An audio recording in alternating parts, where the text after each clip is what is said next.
this season today?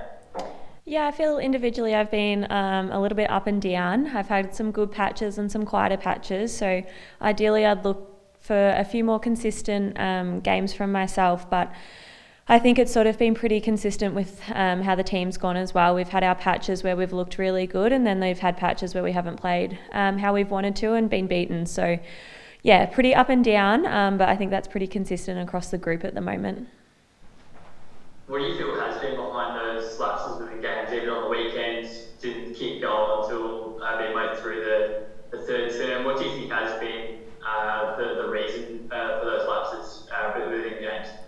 Yeah, I mean, I guess in games, it's always going to ebb and flow. You're going to have moments of momentum and moments where the momentum's against you, and we probably haven't ridden that wave as well as what we'd hoped to. You're not going to be, sitting up high for the entire game, and it's okay when you're in lower moments when the other team's got a bit of a run on. So it's just finding that consistency to ride the wave a little better, and then figuring out that, once you are sitting a little bit lower, what you can do and what gets you back in the game. It can be those, those small moments, and every individual's very different in what they need to do to, find that little bit of form again. But I think if you can ride the ebbs and flows of the games a little more consistently, I think you're going to end out on top.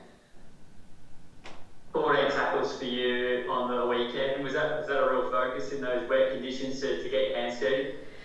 I think it's just sort of what the conditions gave us. It was a fair wet old slog, and it probably took us a little bit longer to adjust to it than the Pies. They started out really strong, and were playing really well to the conditions, where we were still trying to play a little bit more of our inside to out game. But yeah, the conditions gave us a fairly contested game, so the tackles sort of naturally climb up on top of one another. So it wasn't a focus as such, but yeah, the focus is obviously to try and win the contested ball and the territory game.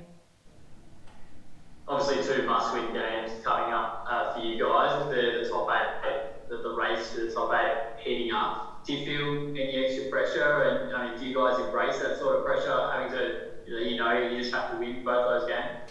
Yeah, absolutely embrace it. I mean, pretty much, I know finals doesn't start for a couple of weeks, but we can pretty much take it that we're in finals right now. We're must-win games from now on in. And yeah, that's not really any additional pressure. I mean, it would have been nice if, you do it another way and you can do it a little bit more comfortably, but we're really excited to play both Richmond and Hawks. And hopefully if we play our best footy, we'll be heading into finals, with a little bit of momentum. But yeah, they're two must-win games, and hopefully we can do that. What do you think will be the big focus this weekend?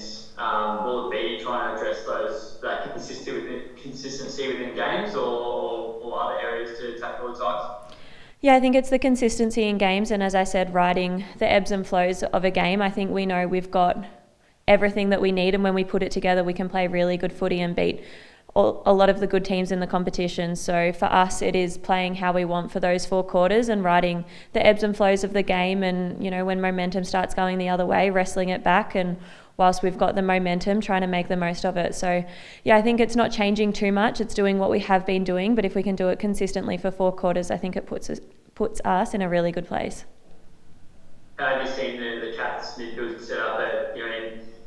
Last season it was sort of a two-woman band with you and Georgie, but it seems like a lot more running through there now. And you've got Nina and Beck Webster as well at times. How have you seen the midfield mix from you guys in this season? Yeah, absolutely. I mean, I love our midfield group.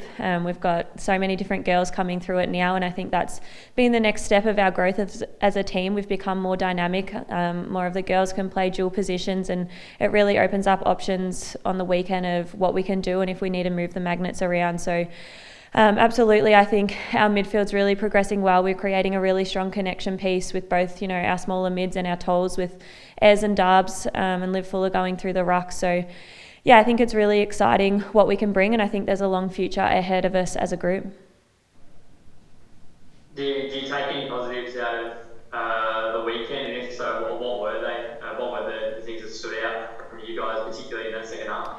Yeah, definitely. I think from about 5 minutes to go in the third and then through to the last quarter, I think was a really positive turnaround for us. And I think if you look back at our season so far, we've had stronger second halves and then sort of died off in the end of the game. So to be able to, come from behind, we didn't quite get over the line, but to be able to wrestle back the momentum and show that we've still got that fight in us and those conditions don't suit us as well as they might have suited other teams, but to be able to play a little bit more dynamic football and wrestle back the momentum was really pleasing. So I think although, you don't take away the win and that's a bit disappointing, there's plenty of positives to take out of the game and to take into next week against the Tigers.